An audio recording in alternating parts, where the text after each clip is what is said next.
Assalamualaikum warahmatullahi wabarakatuh. Baiklah adik-adik sekalian, kembali lagi di instrumen pengukuran listrik. Nah, untuk instrumen pengukuran listrik ini di pertemuan ke-7 kita akan membahas tentang instrumen pengukuran dengan menggunakan osiloskop. Nah, ini dia contoh osiloskop, biasa juga disebut CRO ya, gitu ya. Jadi jangan lupa ya. Di pertemuan sebelumnya, di pertemuan ke-6, kita sudah membahas bagaimana mengukur tegangan dan kuat arus listrik dengan menggunakan multimeter. Pada kesempatan kali ini, saya akan membahas tentang bagaimana mengukur tegangan pada rangkaian AC dan DC dengan menggunakan osiloskop. Namun sebelumnya, jangan lupa like dan subscribe. Lanjut, untuk instrumen pengukuran dengan menggunakan osiloskop ini, kita yang pertama akan mengukur besar tegangan pada rangkaian DC.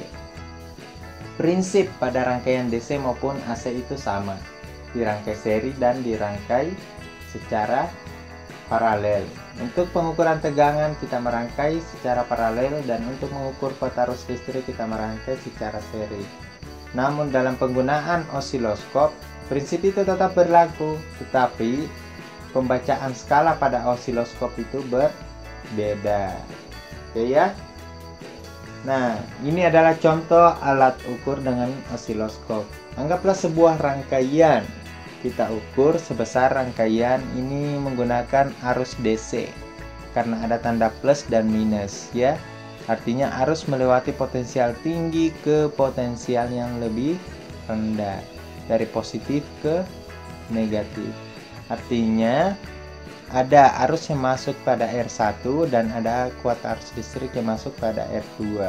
Pada kesempatan kali ini kita akan mengukur tentang tegangan DC. Jadi tegangan DC pada R2 atau hambatan kedua, sehingga kita memasang secara paralel terhadap osiloskop. Prinsipnya sama dengan penggunaannya pada multimeter. Perbedaan osiloskop dengan multimeter adalah dari segi membaca skala di dalam osiloskop ini. Hasil pengukurannya di sini berupa garis horizontal, yaitu garis lurus. Jadi bisa kita lihat jika kita perbesar seperti pada gambar ini. Yang warna biru ini menandakan hasil pengukuran berupa garis lurus atau garis secara horizontal. Tidak berbentuk gelombang karena tidak memiliki garis vertikal. Kenapa? Karena dia arus searah. Karena dia searah berarti dia membentuk satu arah saja. Arahnya kemana? Arah horizontal ke kanan. Kuat arusnya ke kanan. Tuh. Nah, di dalam skala osiloskop ada yang disebut kotak kecil dan kotak besar nih. Ini disebut kotak kecil, sedangkan yang besar ini disebut kotak besar. Untuk arah vertikal ini untuk mengukur tegangan, sedangkan arah horizontal untuk mengukur waktu. Nah, bagaimana cara membacanya? Anggaplah satu kotak kecil ini adalah satu div. Jadi kalau keseluruhan kotak ini berapa div? Nah, itu kita akan mencarinya. Nah, ini satu kotak besar ini saya perbesar ya. Oke. Lanjut. Pada osiloskop itu yang horizontal itu kan waktu, sedangkan yang vertikal adalah tegangan. Sekalipun hasil pengukurannya membentuk horizontal, kita menghitungnya secara vertikal, yaitu secara ke atas.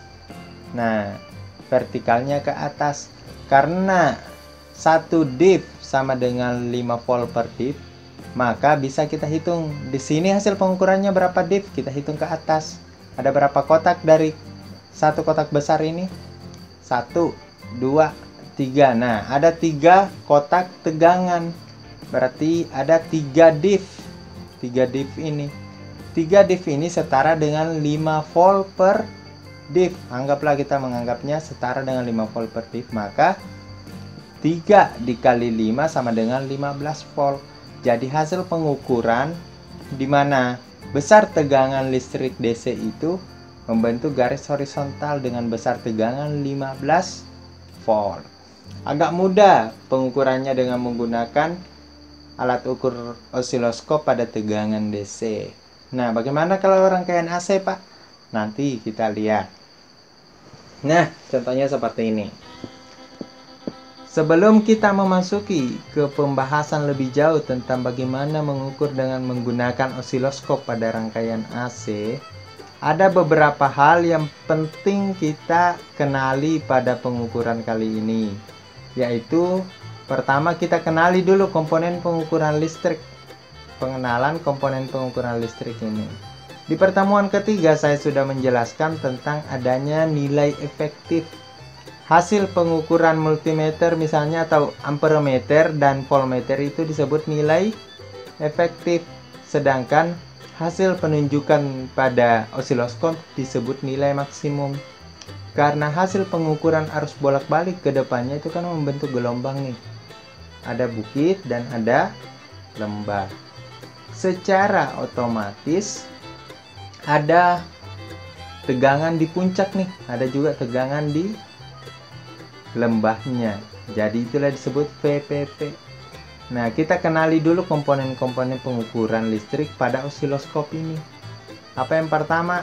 Ada yang disebut sebagai arus maksimum dan ada yang disebut sebagai tegangan maksimum. Selanjutnya ada yang disebut arus efektif atau kuat arus listrik IF. Ini sebenarnya bukan arus efektif ya.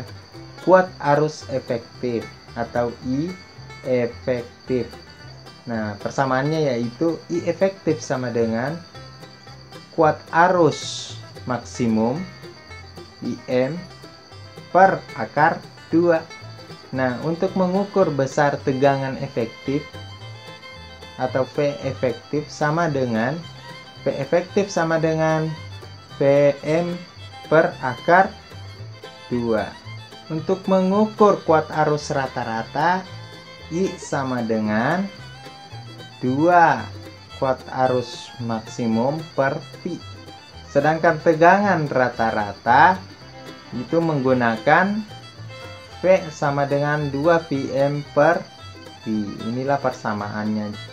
Nah, selanjutnya pada sebuah osiloskop atau pada suatu osiloskop dalam pengukuran rangkaian AC. Jadi AC itu cirinya pada gambar tampilan osiloskop adalah membentuk gelombang. Gelombang inilah yang memiliki simpangan disebut amplitudo. Nah, yang bagian atas ini ke atas itu disebut PP max. Nah, puncak teratas inilah yang disebut tegangan maksimum. Nah, lanjut. Dari hasil pengukuran ini, ingat ada namanya kotak besar dan kotak kecil. Yang kotak kecil itu yang di dalam sini. Sedangkan kotak besar itu satu panel garis ini. Jadi di sini ada 4 kotak besar. Oke ya. Nah, selanjutnya dalam pembacaan hasil pengukuran osiloskop yang ke atas atau vertikal itu disebut pengukuran tegangan. Sedangkan yang horizontal disebut pengukuran waktu. Nah, untuk mengukur tegangan membaca secara vertikal, sedangkan untuk mengukur waktu maka diukur secara horizontal. Oke, selanjutnya ini 2 kotak, ada 1 kotak di atas dan ada 1 kotak di bawah. Saya perjelas ya, saya membuatnya lebih fokus. Nah, karena ada waktu yang dibutuhkan untuk melalui sebuah gelombang, satu gelombang itu adalah 1 bukit dan 1 lembah. Oke? Nah, itulah waktu yang digunakan untuk menempuh 1 gelombang, inilah yang disebut periode atau T besar. Pada tampilan suatu osiloskop ada yang disebut kotak besar dan kotak kecil. Nah, 1 kotak kecil ini kita misalkan di dalam sebuah osiloskop. Untuk arah vertikal ke atas atau tegangan, 1 kotak itu setara dengan 10 volt. Nah, sedangkan untuk arah horizontal yaitu waktu, maka 1 kotak itu secara horizontalnya setara dengan 5 milisekon. Nah, misalnya saja ini ya, pemisalan. Oke, lanjut. Nah, di sini kan ada tegangan maksimum atau Vmax. Nah, dari hasil pengukuran, anggaplah ini hasil pengukuran suatu rangkaian dengan menggunakan osiloskop pada kuat arus bolak-balik. Muncul pertanyaan, bagaimana nilai besar tegangannya seperti apa? Nah, di sini kita akan mencari nilai tegangan maksimumnya. Tegangan maksimum berarti tegangan di puncak. Nah, saat naik ke atas. Cara menghitung nilai tegangan maksimum adalah Vmax sama dengan 2 kotak sama dengan 2 kali 10 sama dengan 20 volt. Jadi pada rangkaian ini ada 20 volt.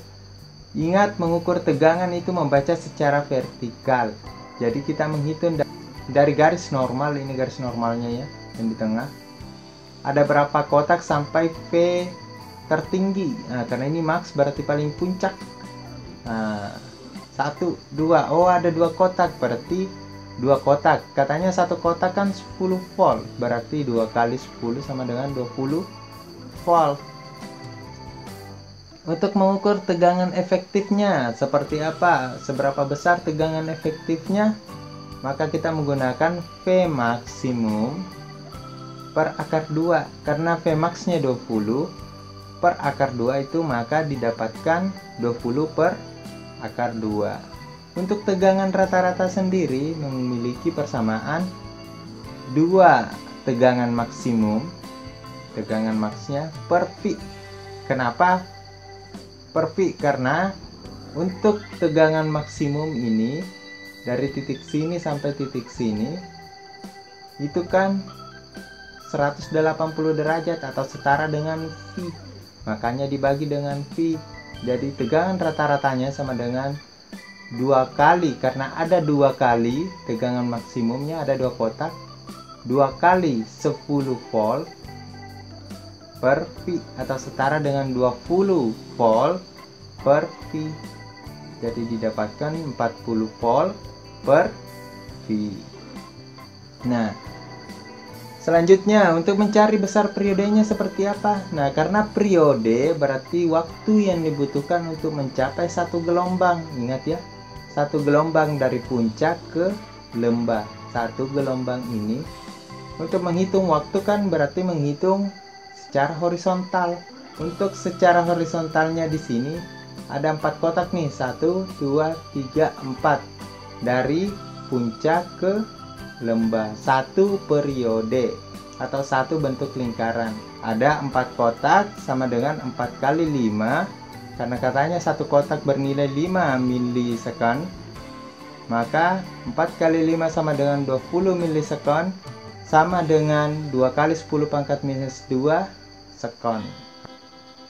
Untuk frekuensinya berapa? Katanya frekuensi seper-T, nilainya T 2 kali 10 pangkat minus 2, berarti seper 2 kali 10 pangkat minus 2 sama dengan 50 Hz. Nah, untuk VPP, apa itu VPP Pak? Tegangan perkipulan. Nah, lainnya tapi identik. VPP artinya tegangan peak to peak, artinya tegangan puncak ke tegangan lembah.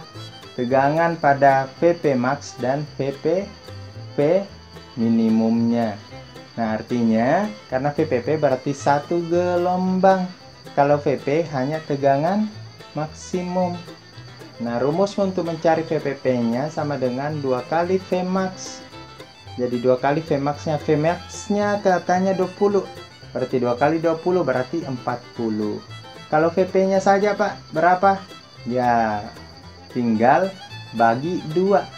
Ini kan 2 kali. 1, 2. Nah, kalau VP-nya saja ya 1 aja. 1 dikali Vmax sama dengan 20. Oke? Saya pikir itu tentang penjabaran bagaimana menggunakan dan membaca pada layar suatu osiloskop. Baiklah adik-adik sekalian, lebih dan kurangnya mohon dimaafkan.